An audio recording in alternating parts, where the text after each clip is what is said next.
CJ with Sense of Gravity, talking with Angel Vivaldi for Heavy Blog is Heavy. How's it going, man? It is fantastic. I am lactating. Do you see this?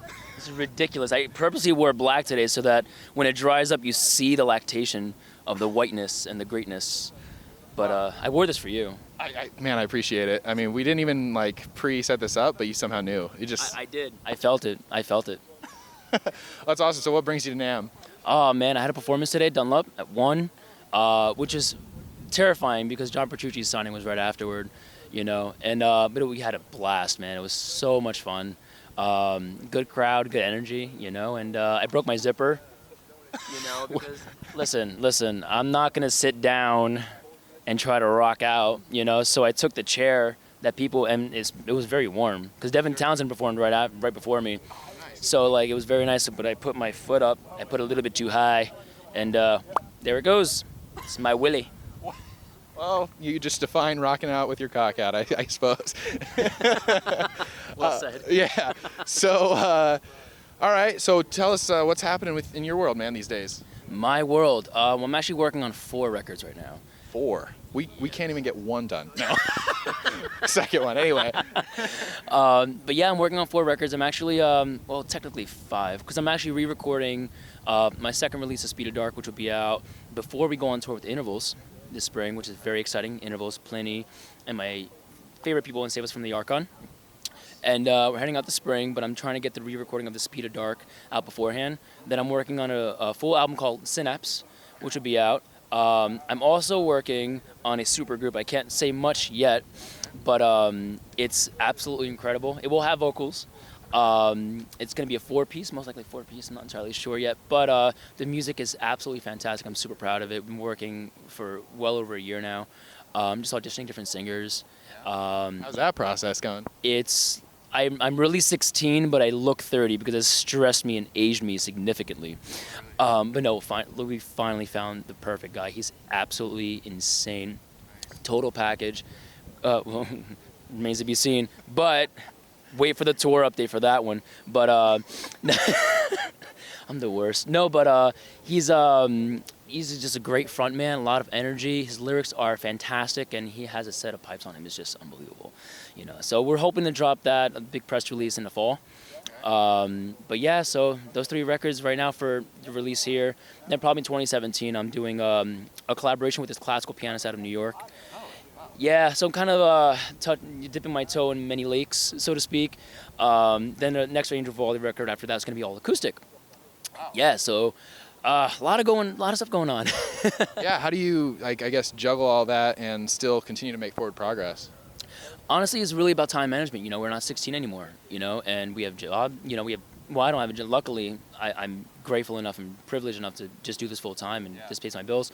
But, it's all about time management, just not dicking around, sitting down and just improvising and just whatever, just really putting thought into it, not being mindless meandering, and and I'm managing myself, and I'm doing a lot of that stuff as well because I love the business end of it. It's like 60% of the creative and 40% of the business of it, and I think that's really important for any artist these days is to really be honest with yourself and know what you're really good at and know what you're not good at, and it's okay because you're not going to be good at everything. Like I fucked up so many times, but you know what? You embrace it and you learn from it. All right, am I good at this? Do I have the capacity to learn about it? Do I have the passion to get better at it? And if I do, I learn, like with video stuff, the same thing.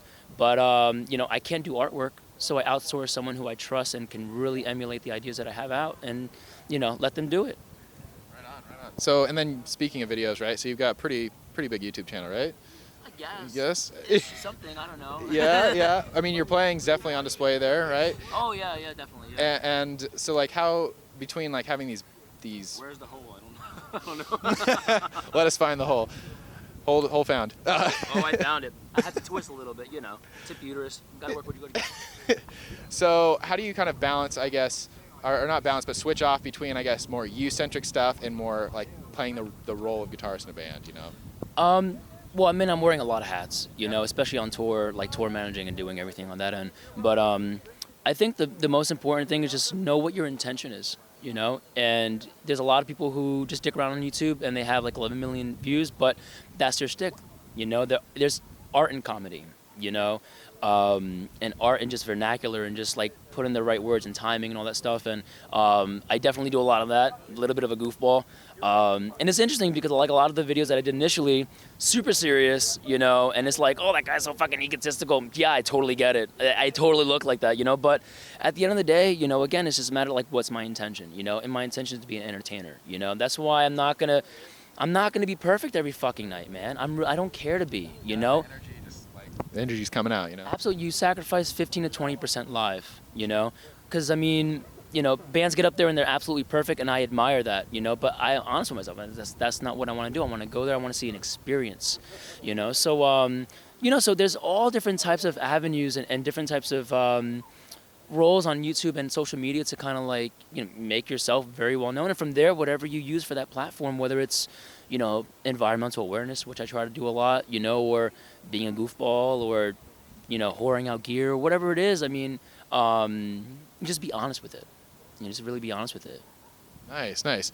So speaking of gear, so you're playing an Ibanez Prestige series. Maybe tell us about it. And is this a signature? Are you trying to get a signature? No. This is my first LACS. You'll primarily always see me with my main orange CT. But I brought this because, God forbid, something happened to it. I would like have a TD attack. It wouldn't be cute.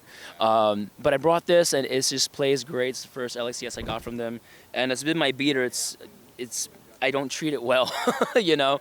But it's a guitar, you know. It's meant to have battle scars, you know.